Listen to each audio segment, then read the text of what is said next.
Yeah, so guess who's taking a medical leave year of sorts? The technical slash actual name here in the UK being an interruption.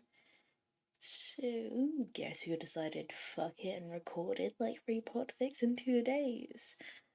Can't guarantee consistency, but yeah, surprise. Hope you enjoy. Hoping to post more often than like every 5 months. Hope you guys enjoy.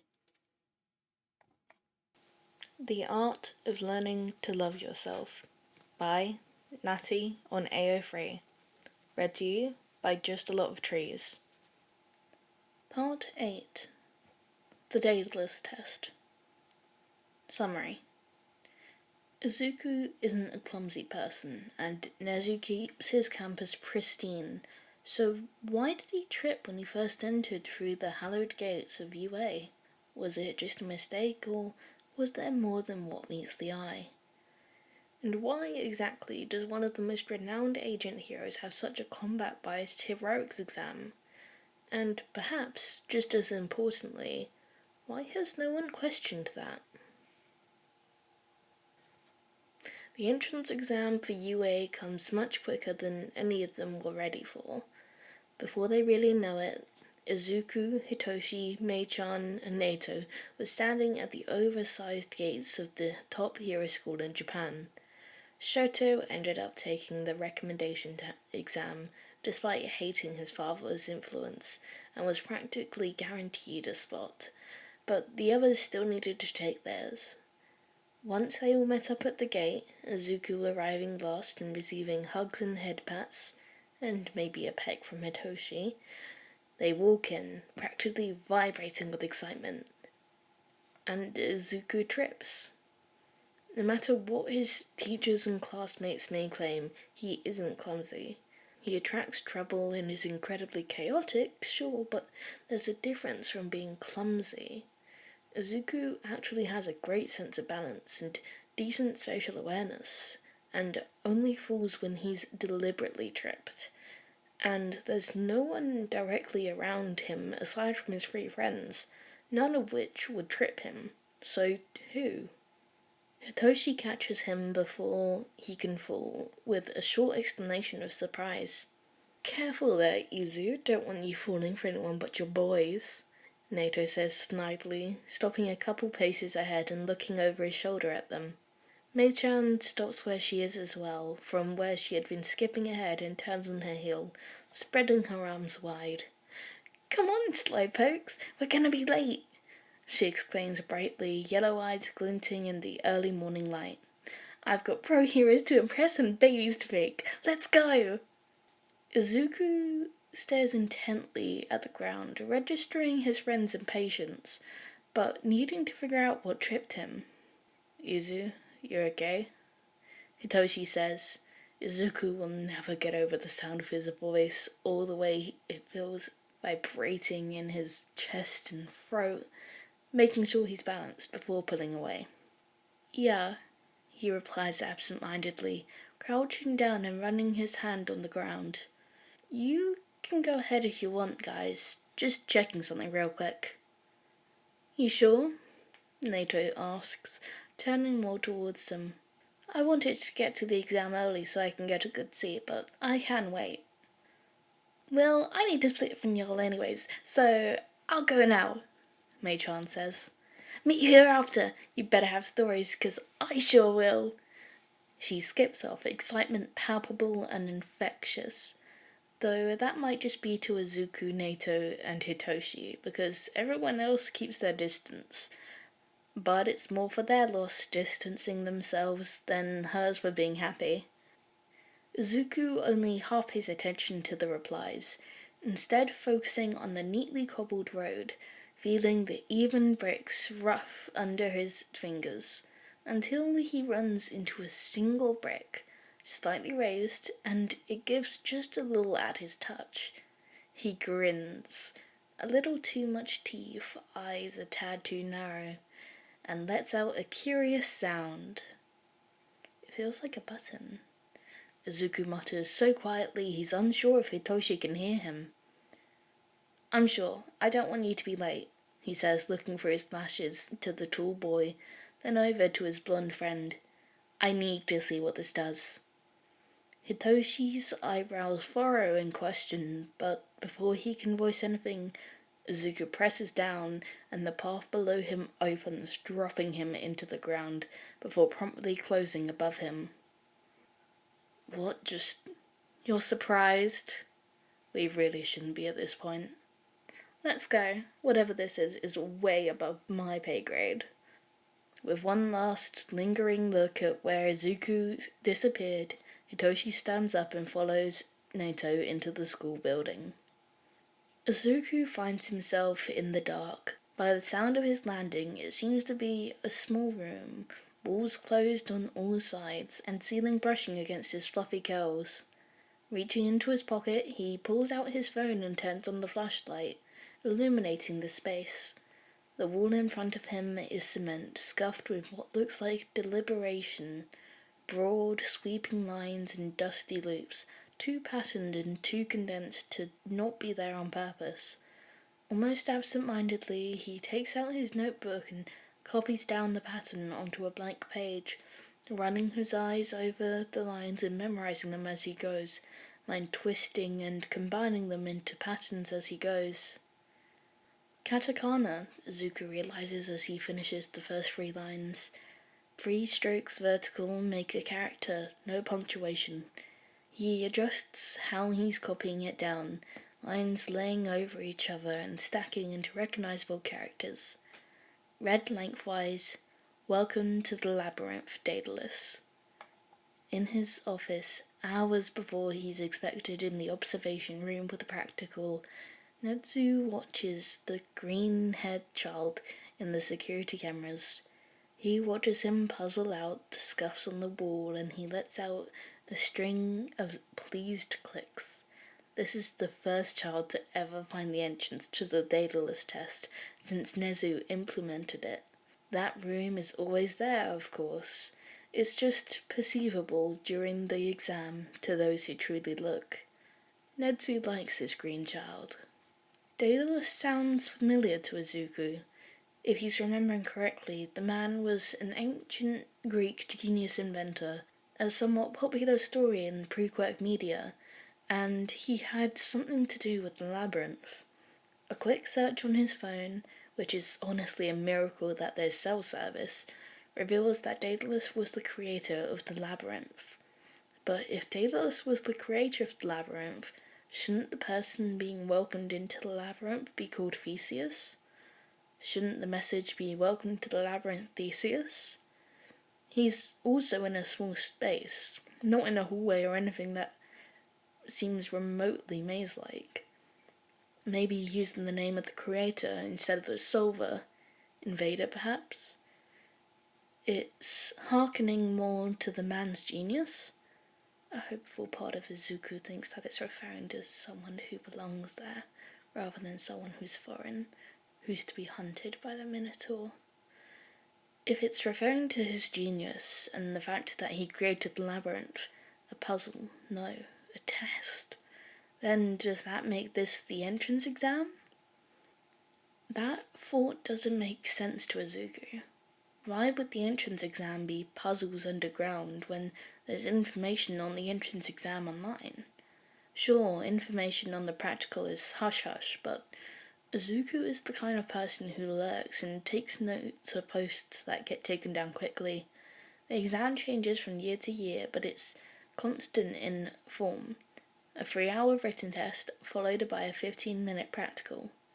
Izuku has also hypothesized that the practical actually tests a few things all at once, but particularly tests for aptitude in offensive heroics and rescue heroics, as well as quirk control, basic combat ability, and ability to think and act under pressure. But those aren't the only 2 types of heroes. There are others, ones with much fewer numbers, but important nonetheless. Underground heroes could also be tested by the practical, Izuku assumes, as a recurring theme is lots of villains in a small space and lots of other competitors fighting the same enemies. And that's an important skill for them, as they often find themselves outnumbered when discreet raids with unfavourable odds. So if this room, the labyrinth, is a test, it can't be for them either. Recon heroes. Heroes that specialise in information finding and who organise missions. Heroes that go undercover and crack villain ciphers to gather the most intelligence possible. Heroes like Nezu-san and Sonaitai, who don't necessarily need the same combat ability as other heroes, but whose problem solving and intuition are much more important. Realization dawns on Izuku, and his face lights up when he realizes that he found the agent hero exam. Nezu checks off a box on the paper in front of him, watching the chart carefully with uncontained glee.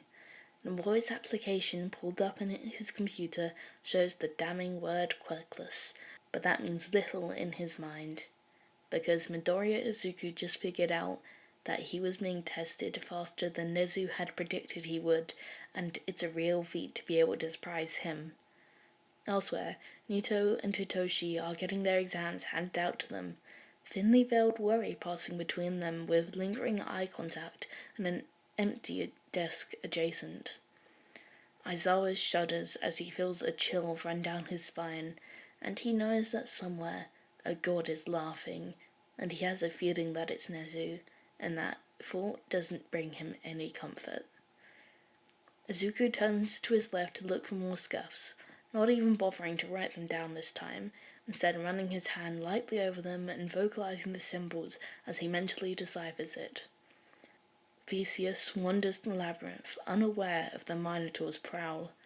Unprepared, they will scream and flee under its gaze. You are trapped, locked by Minos, and unable to meddle. Show me your wings, Daedalus. Prove that man can fly. This close to the wall, left hand laid over the middle row of the last character, a vertical slash. Izuku can see seams in the wall. Very subtle, but the stone does have fusions nearby, some running floor to ceiling and others making zags connecting them or forming boxes. The floor doesn't look to be scuffed at all, not from anything like a drawer or door at least. Theseus wanders the labyrinth. Izuku repeats absent-mindedly, tracing his fingers over the lines by the light of his phone. Not me. I'm Daedalus, and I'm trapped. I'm not supposed to leave, but Theseus wanders. Someone else. Is it the rest of the students? It must be. It says they rather than a singular he. It's too deliberate of a word placement to be referring to someone gender neutral, especially since Theseus from the myths is always referred to using he, him. His thumb binds parallel horizontal lines at his waist height, linked together by short lines no longer than a joint on his finger. A panel. So, saying the students are being referred to as Theseus, that makes UA the labyrinth, not this immediate room. Good to know, especially since I'm trapped here, or at the very least not allowed to leave for this test. That also means Izuku presses on the panel and it slides back with a scrape. That they're going to be hunted by something. He finds that he can move the panel to the left, sliding it into the wall with a satisfying click. They either don't know about the thing at all, or are underinformed. Dangerous for a hero. A drawer slides out from the gap in the wall, holding a keyboard. Is that my job then? To inform them about the Minotaur? Or do I stop it before it can wreak havoc? To be determined. He takes a moment to run his hands over the keyboard, feeling the smooth keys beneath his fingers and immersing himself into his analysis. But if I'm trapped, how can I show my wings, or that I can fly? How do I warn other students, or do anything? His fingers find the red power button at the top right of the keyboard. Access to the UA security system. he concludes as he presses the power button. Welcome, a smooth, neutral voice says into the room. Voice activation required. Izuku knows that, since this is a test, Nezu-san must already know he's here and have his file open, so he says, Izuku, knowing that he's on file. Access denied, the voice responds. He furrows his eyebrows and tries again. Midoriya? He says, thinking that the computer system might need his surname. Access denied. Midoriya Izuku? He guesses, thinking that maybe it needs his whole name. Access denied. The voice reports again. Quirk ID null 067. Izuku tries. There are some legal services that require quirk registration IDs, and he thinks it must be worth a shot. Access denied. Applicant ID 324667. He hedges.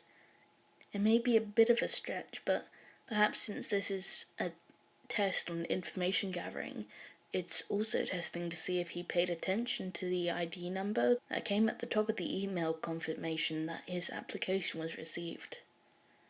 Access denied. He sighs, not even surprised. He stops to think about what else could be used to identify himself, and nearly laughs at himself. Daedalus, Izuku says around disbelieving laughter. He just hopes that Nezu-san isn't laughing at him for missing it for so long. Welcome, Daedalus, the voice says, and the room practically bursts with the movement. Panels on the walls and ceiling flip and slide, changing the dark cement room into a well-lit one with white-panelled walls and an extensive desktop display. The keyboard doesn't move from its place in front of the green-eyed boy, and the floor doesn't shift from under his feet, but everything else is unrecognizable from a minute ago. A smirk crosses Izuku's face, and he cracks his knuckles. Well then, Minor-san, Izuku says, wiggling his fingers above the keys in anticipation before pressing enter to wake up the screen. I'll show you just how fast I can fly. He has just over 2 hours to find out what the practical exam is, what the Minotaur is, and how to figure out what to do about it. Nezu watches the boy navigate the computer with a sharp eye and warm tea. His hands are off the keyboard, not fighting the boy for control, but letting him search for information without meddling.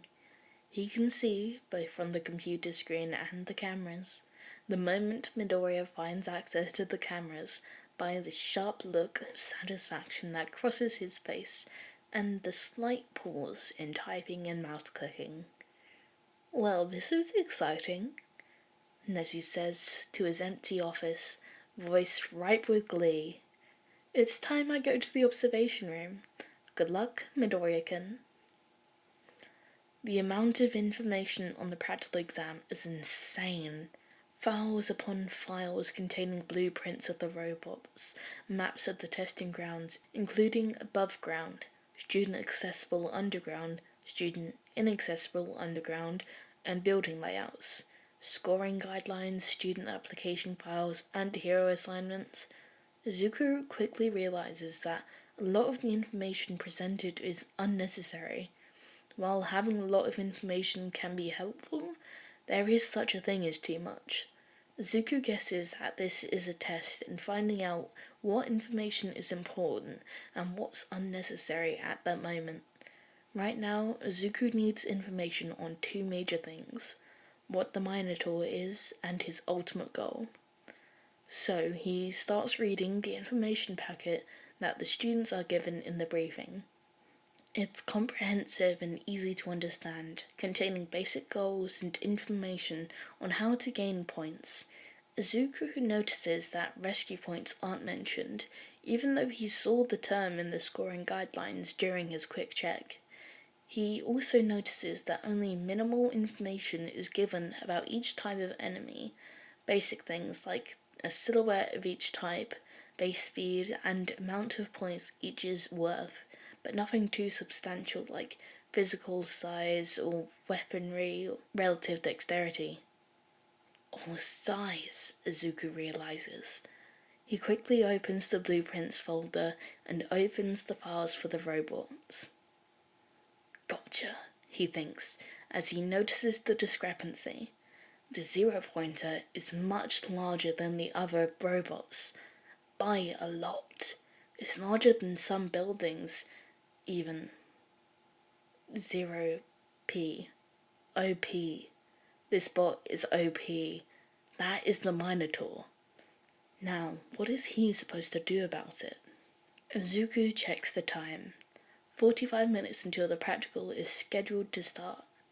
He still has time.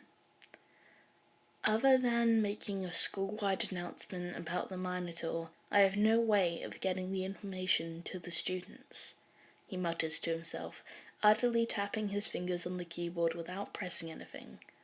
UA doesn't have a closed signal Wi-Fi or cell service just for the students, so anything I send out that way will be sent to the pro heroes as well.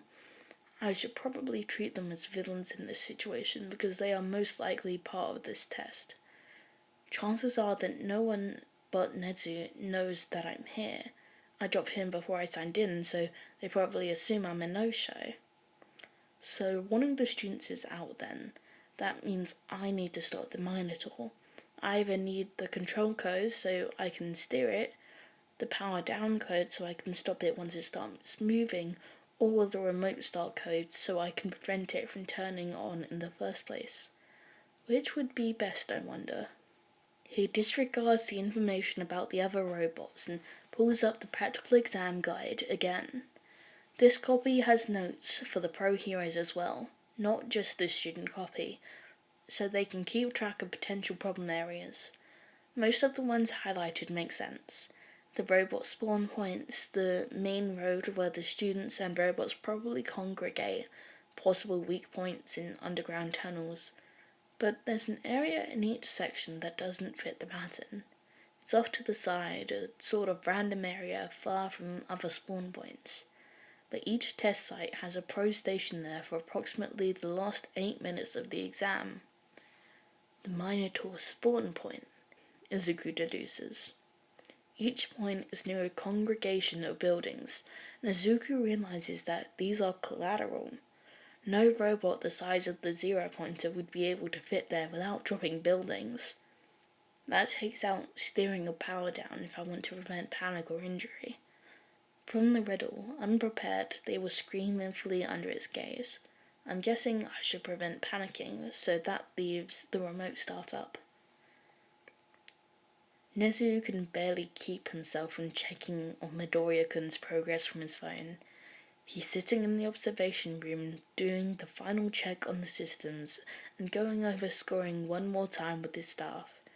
Yamadad-kun is in the auditorium with the students preparing them, and he has Midnight, Eraserhead, Ectoplasm, All Might and Snipe in the observation room with him. The other staff are at their posts at the exam site, making sure everything is set. He can't check on the boy's progress or he'll be tempted to metagame, and that's not fair. He wants to see how far he can go. Nezu finds himself impressed again as he does a system check. If he didn't know the other boy was in the room, he wouldn't know he has access to the system. Another point to the boy. What's got you so happy? A voice drawls from behind him. Oh, nothing. Just going to be an interesting year, don't you think, Aizawa-kun? Nezu replies. The man stares at him suspiciously, but quiets. He's a smart man, not questioning him. Oh. Izuku pauses in his search. That's a nice red button. The Minotaur is remotely activated by a big red button, one that Izuku knows he'd love to push if it were in front of him. It also happens that the system override can only be implemented during the startup sequence of the robot, because before then there's no signal to interrupt, and after it's too late. That gives him a 1-minute window to locate and intercept the code, or he'll fail the test. No pressure. he says with a smile, readying his code. T-minus 5 minutes to the start of exam. T-minus 12 minutes till the release of the Minotaur. Izuku disconnects a drone from the main server and inputs an override code into the cameras. If he did it right, the feeds should only go to this specific computer instead of the mainframe. Same with the controls. How's this for wings, Minos-san?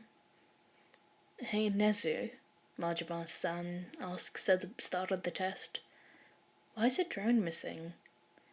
Nezu just smiles in reply, and the man doesn't question him further.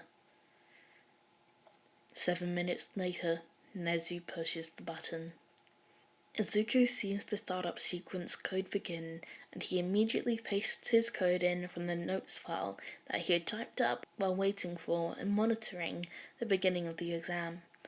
Izuku can see the codes pushing back at each other before the big red button code ultimately stops. The Minotaur has been contained. Exclamations ring out in the observation room, and even an oblivious Yagi knows that something big was supposed to happen when the button was pressed.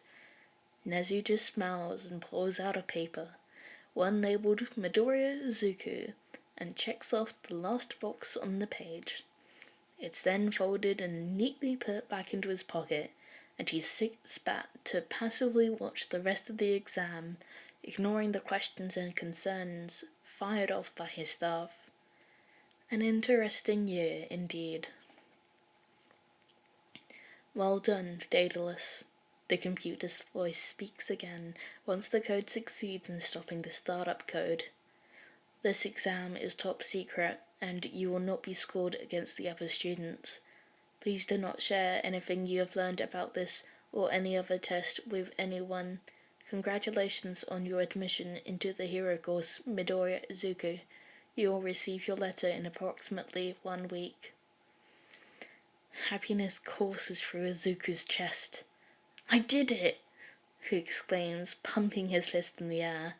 With a grin on his face, Izuku looks at the scores of the other applicants, searching for his friends.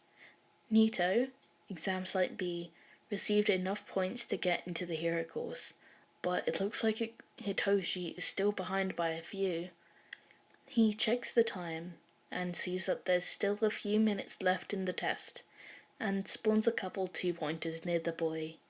He smiles, watching his boyfriend pull himself to attention at the sight of the new robots, and watches as he speaks, getting another applicant out of the way as he darts forward between its legs and hooks his finger under the panel of the left front leg.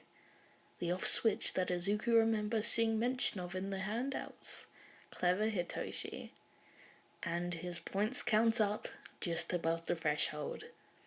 He locks the computer and shuts down the system, pressing the power button on the keyboard once again, and the room returns to how it was when he fell in, and the ceiling opens. He clambers out into the daylight and makes his way to the front gate.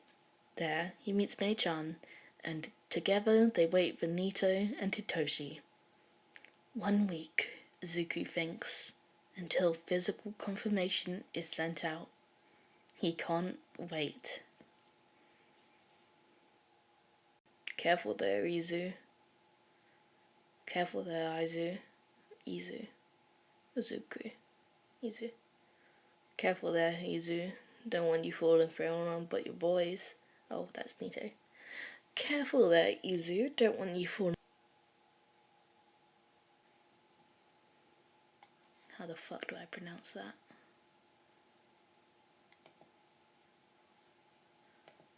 Katakana. I hope I'm saying that right. So saying the students are being referred to as species, that makes you a... Okay.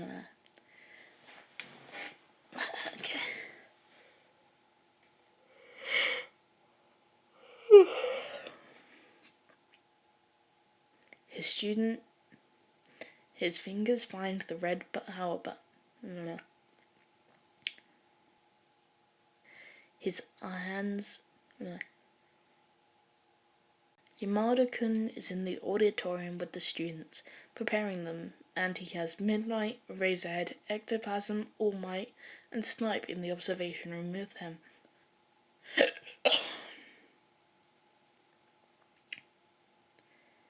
Yamada-kun is in the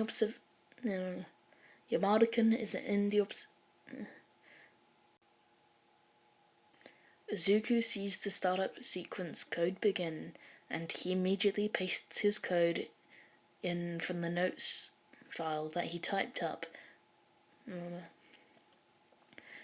Nezu sees the... Yeah, Nezu sees. Okay.